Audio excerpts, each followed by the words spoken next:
This is Mosaik, live from the Freak Sanctum, and I am back, my fellow freaks. Every year, 2021 has its bad movies and its good movies. And I believe it's time for some catharsis, if you get what I mean. We are counting down the top 9 worst movies I saw this year. Why 9? Because I don't see enough bad movies. I don't see that as a downside. There are a lot of movies on here that might not be on your personal top 10 worst. And that's fine. If you like these movies, go ahead, like them. I personally just didn't. And I don't feel bad talking crap about them all. So if you liked any of the entries that are on this list, please try and convince me in the comments why you're right. And if you also think these movies are complete dog shite, go ahead and go down in the comments and let me know about that too. Okay, do all the things that YouTubers always tell you to do. Smash the bell, go ahead and subscribe, like the video, share the video, all that stuff. But getting all past that, Mr. Editor, are you ready? All right, I believe it is time to count this down. You suck! Mortal Kombat. As far as video game movies go, we could have gotten a lot worse than this. But that doesn't necessarily make it good either. A main protagonist with the depth of a melted ice cube in a movie where a whole lot of not a lot happens. But admittedly, what does happen is kind of cool. And I do like some of the game original characters' portrayals in the movie. Like Sonya, Kano, and Sub-Zero. And of course, Scorpion. But that's not much, and what's left ain't much either. You suck! Coming to America. The original Coming to America is a staple of black film history. As a follow-up film, there's a lot to like about this movie. But this ain't the good list, is it? The biggest problem with this movie for me, other than the by-the-numbers plotline, is the fact that not nearly as many of the jokes landed with me as they should have. A lot of them were retreads, and it just didn't feel right to me. And I wasn't expecting too much from the story, so the comedy really had to land, and when it didn't, it was just okay at best to me. Despite some moments that kinda worked. Still, could have been a lot worse though. You suck! F9, The Fast Saga. Usually, the Fast and the Furious movies are a good source of turn your brain off, popcorn fun spectacle. But this was just a step too far for me. The script is somehow boring compared to the other movies, and that just comes down to the familial relationship that the movie focuses on, Dom and his as yet not seen before because the writers never invented him up brother, and it is laughably weak at best. And the return of Han is asinine to say the least. The only reason it isn't higher up on this list is because the visuals and music, as with the usual of Fast and Furious movies, was still somewhat noteworthy, because this scene, oh, that's cool. But it's not enough to save this schlock. You suck! The Matrix Resurrections. I'm not someone who loved the first Matrix movie. I liked it well enough, but I definitely don't hold it on the pedestal that a lot of people do. And the sequels are overall forgettable.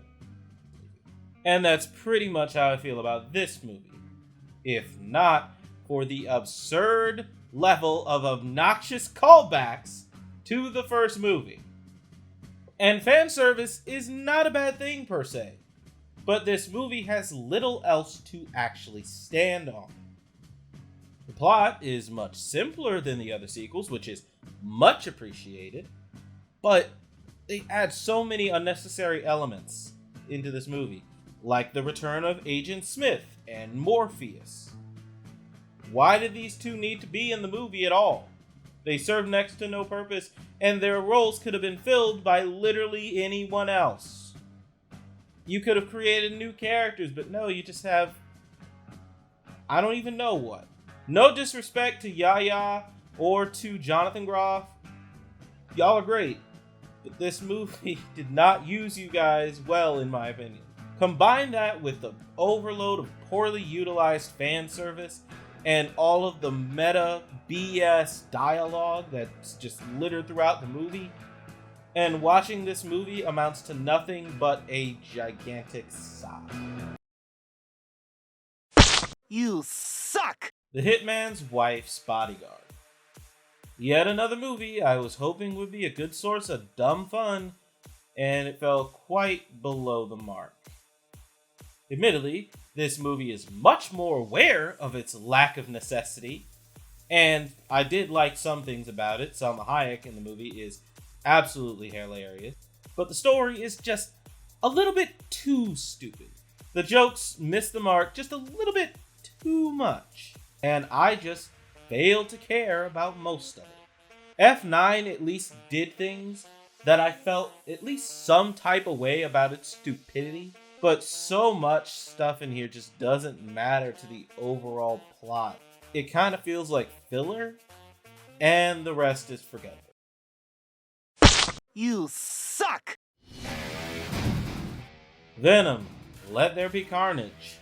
Most of the movies made it on this list simply because I didn't really care about what was going on. Then there's Mortal Kombat and this, where there just isn't a lot of anything happening. But whereas Mortal Kombat at least had me wanting to see a sequel, I'd be perfectly okay if we never got another Venom. The only idea of note in the entire thing seems to be Venom versus Carnage. But that's only the last 20 minutes of the movie. And the whole rest of the thing is just drawing it out until we actually get to the stuff you came to see. The rest just feels like ungodly, unnecessary, unimportant padding. Luckily, it is short, but that just makes it ungodly worse, because it feels so drawn out, and by the time they actually do fight, the excitement to see them is significantly diminished. Here's to the MCU undoubtedly doing it better. You suck! Tom and Jerry. These two have been a fixture of my childhood for as long as I can remember. I watched so many reruns of these guys on Boomerang. I've practically seen every short they've ever done. Do not test me. And credit where credit is due. When it focuses on them, it's great. They are animated perfectly here, in my opinion. And when they're doing Tom and Jerry things, it actually is fun, and it's exciting, and it's cheerful to an extent. It feels like everything a fan would want from this. And then the rest of the movie happens, and it just annoys the crap out of me. The human characters, they are so pointless, and they're just annoying and unfunny. And whoever made me dislike Chloe Grace Moretz in a movie? Shame. Shame! You suck! I get why they keep making Home Alone. I get why they think it's a safe investment. What I don't get is why they never seem to put much effort into any of these. From the very start of the movie, you don't seem to get a good impression of any of the main characters. Both the kid and the guy just act like complete a-holes to each other with zero explanation, and by the time we get that explanation, it's so over the top or cliche that you just don't even care. Furthermore, the movie is painfully unfunny. One of the only things to make me smile in it was Devin Ratray returning as Buzz. He was fine. The traps in this movie feel way too deadly, but not over the top enough to be funny. And bless Ellie Kemper's heart, she is trying. But her character is written so inconsistently, shifting from level-headed mom to maniacal madwoman from scene to scene. And the twist at the end, if you can even call it that, just honestly pisses me off. It's cartoonish in all the wrong places, and it's heartfelt practically nowhere. Be glad you skipped it. Ugh, you're the worst. You are the worst! I remember first hearing about this movie from an article where they talked about how the initial cut of the film was deemed unreleasable. And I was like, I have to understand how they came to this conclusion, because they've released a lot of crap in cinemas over the decades that it's been around. Now, having seen the movie, I honestly wish we had gotten to see the original cut. Probably would have been more exciting than this. Chaos walking is not uninteresting or unnecessary. Its biggest sin is that it doesn't make any goddamn sense. If you give anything in it even a moderate amount of thought, it all falls apart. Everything in it falls apart.